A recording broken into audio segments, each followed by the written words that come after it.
Hello friends, Jisan বলছিলাম। আজকে আপনাদের সাথে আমি কথা বলবো কিভাবে আপনার ধনটাকে আপনি বড় করবেন। তো এইটা আসলে আমাদের বাংলাদেশের প্রেক্ষাপটে সবারই সমস্যা, যে দেখা যায় যে তার তার এটা 4 ইঞ্চি, তার এটা 6 ইঞ্চি বা তার এটা 5 ইঞ্চি। তো দেখা যায় যে সে তার গার্লফ্রেন্ডকে বা সে তার ওয়াইফকে এইটা আসলে যে সুখময় সুখ সেটা দিতে পারে না। তো সে মনে মনে আফসোস করে যে আমি এটাকে কীভাবে বড় করব। তো আমি চিন্তা করতেছিলাম যে আজকে আপনাদের সাথে শেয়ার করবো যে কীভাবে এটাকে উইদাউট আপনার কোনো মেশিন, কোনো যন্ত্র, কোনো মেডিসিন ছাড়া এটাকে কীভাবে বড় করা যায়।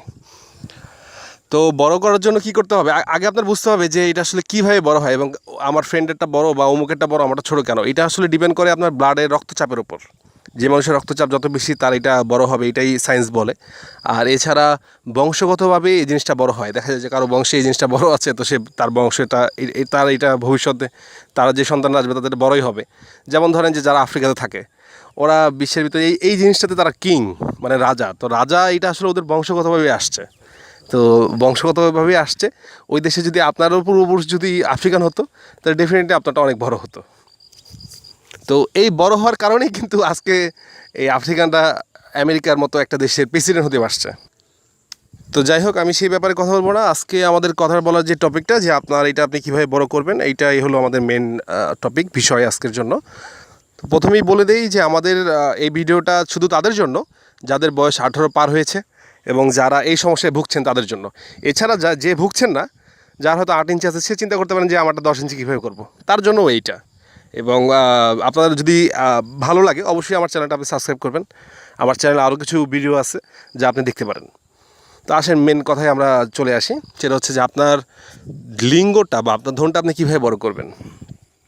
তো বড় করার জন্য আপনাকে যেটা করতে হবে, যে আপনাকে একটা ব্যায়াম করতে হবে। বাজারে অনেক ধরনের মেডিসিন কিনতে পাওয়া যায়, টিভি চ্যানেলে অনেক মেডিসিনের বিজ্ঞাপন দেয়, আপনার পেপারে অনেক বিজ্ঞাপন দেয়। এইসব বিজ্ঞাপন আসলে ইউজলেস। কেন ইউজলেস?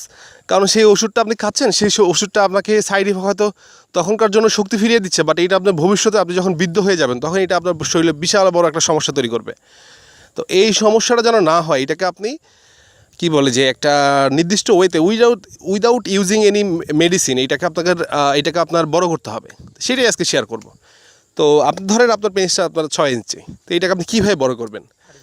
তো 8 ইঞ্চি কীভাবে করবেন। তো এইটা করার জন্য আপনাকে একটু ম্যানুয়ালি থিঙ্ক করতে হবে। ম্যানুয়ালি কীরকম ঠিক করতে হবে, ধরুন একটা মানুষ জিম করতে যায়, অর্থাৎ ব্যায়াম করতে যায়। যে আমরা যে জিম করতে যাই বা জিমনেশিয়ামে যাই আমরা ব্যায়াম করার জন্য, কেন যাই আমরা? যে আমাদের শরীরটাকে আমরা গঠনটাকে সুন্দর করে নেব। আমার যে গঠন আছে, একটা পাতলা ছেলে যদি কন্টিনিউ থেকে 1.5 বছর বা 6 থেকে 1 বছর যদি কন্টিনিউ সে জিমে যায়, ব্যায়াম করে, সে তার অবশ্যই তার শরীরের শেপটা চেঞ্জ হয়ে যাবে। তার মাসেল বাড়বে, তার পেশি বাড়বে, তার বুকটা বেড়ে যাবে, এটাই স্বাভাবিক। তো ঠিক তাই আপনার এই পেনিসটাকেও আপনি এই কৌশলেই আপনি উইদাউট এনি মেডিসিন আপনি এটাকে বড় করতে পারবেন। এই জন্য আপনার কোনো ইনভেস্ট নাই। তো কীভাবে বড় করবেন?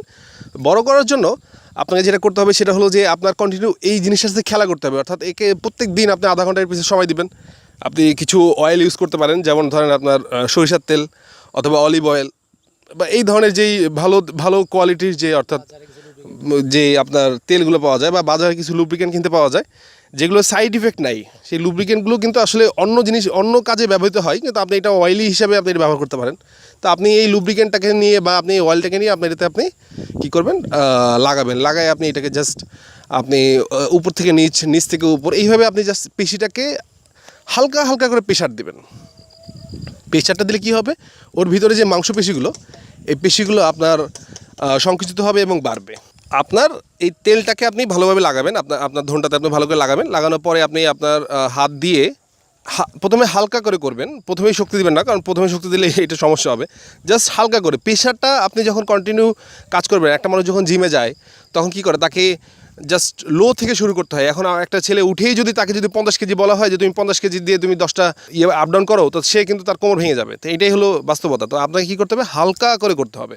আপনি জাস্ট হালকা করে আপনার হাতটা দিয়ে হালকা করে চাপ দেবেন এবং আপনার হাতটা দিয়ে জাস্ট উপর থেকে নিচ থেকে উপর পর্যন্ত এটাকে আপনি মালিশ করবেন, কন্টিনিউ মালিশ করবেন। ডেইলি আপনি আধা ঘন্টা করে করেন এবং প্রত্যেক দিন আপনি এটাকে হালকা হালকা করে চাপ দেবেন। জাস্ট হালকা করে চাপ দেবেন, আবার ছেড়ে দেবেন, হালকা করে চাপ দেবেন, আবার ছেড়ে দেবেন। এই করতে করতে করতে করতে এইভাবে যদি আপনি কন্টিনিউ 6 মাস করেন, ডেফিনেটলি আপনার এটা তো গঠন অবশ্যই চেঞ্জ হবে এবং এটা ছোট হবে না, এটা অবশ্যই বড় হবে।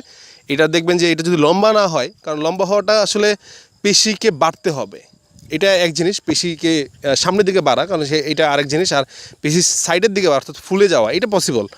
তো আপনার এটা দেখা যদি লম্বা না হয়, 6 থেকে 8 না হয়, তা কিন্তু ওর যে রাউন্ডের যে ফিগারটা, এটা ডেফিনেটলি এটা বাইরে যাবে। এবং বাড়ার পিছনের যে থিওরি ওইটাই, যে একটা ছেলে যখন দেখবেন, একটা নর্মাল ছেলে যখন জিম করতে যায়, তার পেশি থাকে দেখা যায় যে তার ফিতাতে ধরলে হয়তো দেখলেন আপনার 6 ইঞ্চি, বাট সে যখন কন্টিনিউ 6 মাস বা 1 বছর জিম করে, তখন সেই 6 ইঞ্চি কিন্তু বেড়ে দাঁড়ায় 10 ইঞ্চি। তো এইটা হলো বাস্তবতা। এখন ঘটনা হলো যে আপনি এটা কেন করবেন? আপনি এটা এই জন্যই, এইটা না করে আপনি কেন মেডিসিন ইউজ করবেন? তো মেডিসিন আর এইটার ভিতরে পার্থক্য হলো, মেডিসিনের সাইড এফেক্ট আছে, আর এর কোনো সাইড এফেক্ট নাই। আপনি যদি এইটা ইউজ করেন, এটার জন্য আপনাকে কোনো ধরনের পেমেন্ট করতে হচ্ছে না, কোনো ধরনের আপনার ইনভেস্ট করতে হচ্ছে না, আপনি নিজে থেকেই কাজটা করতে পারবেন। আর যদি আপনি মেডিসিন ইউজ করেন, সেটা উল্টা সাইড এফেক্ট হবে। ইভেন সেটা এমন হতে পারে যে আপনার ওটাকে নষ্ট করে দিতে পারে, এবং যদি নষ্ট হয়ে যায়, দেখা যাবে আপনার ভবিষ্যৎ ভবিষ্যৎ প্রজন্ম আর পৃথিবীর মুখ দেখবে না। তো দরকার কি বলেন? এত রিস্ক না দরকার কি? আপনি নিজে থেকেই করেন। তবে হ্যাঁ, আসলে মানুষ এটা সবাই জানে, হয়তো আপনি নিজেও এটা জানেন, বাট আপনি কখনো অ্যাপ্লাই করেন নাই। আর যারা অ্যাপ্লাই করছে তারা কিন্তু রাজা, তারা ঘরের রাজা, ঠিক আছে? তো এখন মানুষ কেন অ্যাপ্লাই করেন না? কারণ আমরা সাধারণত আমাদের মানসিকতায় আমরা চিন্তা করি যে আপনার মানে কুইক রেজাল্ট, অর্থাৎ খুব দ্রুত রেজাল্ট আমরা চাই, যে একটা জিনিস করলাম জাস্ট কুইকলি রেজাল্ট চলে আসবে। এইটা হবে না, এটা কোথাও কোনো ক্ষেত্রেই আপনার হবে না। আপনার প্রত্যেকটা জিনিসের জন্য আপনাকে শ্রম দিতে হবে, আপনাকে ধৈর্যশীল হতে হবে, এবং আপনার টার্গেটটা আপনার ঠিক রাখতে হবে যে আমি এই জায়গায় পৌঁছাবো। এটা সব ক্ষেত্রেই, আপনার লাইফের সব ক্ষেত্রেই আপনার এরকমই হয়। আমি যখন জিম শুরু করছি, তখন আমার যে ইনস্ট্রাক্টর ছিল তাকে বলছি যে ভাই আমি বড়টা নিব, আমি 5 কেজি নিয়ে আমি পুশ আপ করবো, বা আমি 5 কেজি নিয়ে আমি 10 কেজি নিব আমি। তো সে কিন্তু আমাকে প্রথম বলছে যে ভাই এটা করা যাবে না। কেন করা যাবে না? কারণ আপনি যদি ওইটা নেন, আপনার পেশিটাকে পেশিটা বাড়বে না, পেশিটা ওইখানে থেমে যাবে। আপনার শুরু করতে হবে জাস্ট 200 গ্রাম, 300 গ্রাম, 400 গ্রাম থেকে, হাফ কেজি থেকে আপনার শুরু করতে হবে। আপনি হাফ কেজি 1 মাস ইউজ করেন, দেন আপনি হাফ কেজি থেকে 1 কেজিতে যান, সেটা আপনি আবার 1 মাস করেন, এইভাবেই করে এটা বাড়তে থাকে। তো যেটা বললাম, যে মেথডটা আপনাকে বললাম, এই মেথডটাই আসলে আপনি কাজে লাগান, আপনার অবশ্যই কাজে আসবে। আর হ্যাঁ, ভুলেও এটার জায়গায় আপনি কেরোসিন তেল ইউজ করেন না, তাহলে কিন্তু আগুন ধরে যাবে, ঠিক আছে? তো আগুন ধরে গেলে কিন্তু সেই দোষটা আমার না, সেই দায়িত্ব আপনাকে নিতে হবে। কেরোসিন তেল, পেট্রোল, ডিজেল এইসব থেকে দূরে থাকবেন। আর হ্যাঁ, অবশ্যই আমার চ্যানেলটাকে আপনি সাবস্ক্রাইব করবেন। আরও অনেক মজার ভিডিও আসবে, অনেক হেলথ অ্যান্ড কেয়ার টিপস আসবে, যেগুলো আপনার কাজে আসবে। তো সাবস্ক্রাইব করুন, শেয়ার করুন বন্ধুদের সাথে, এবং আমার চ্যানেলে আরও কিছু ভিডিও আছে যা আপনি জিমেল দিয়ে লগ ইন করলে অবশ্যই দেখতে পারবেন। তো অবশ্যই দেখবেন এবং মজা নেন।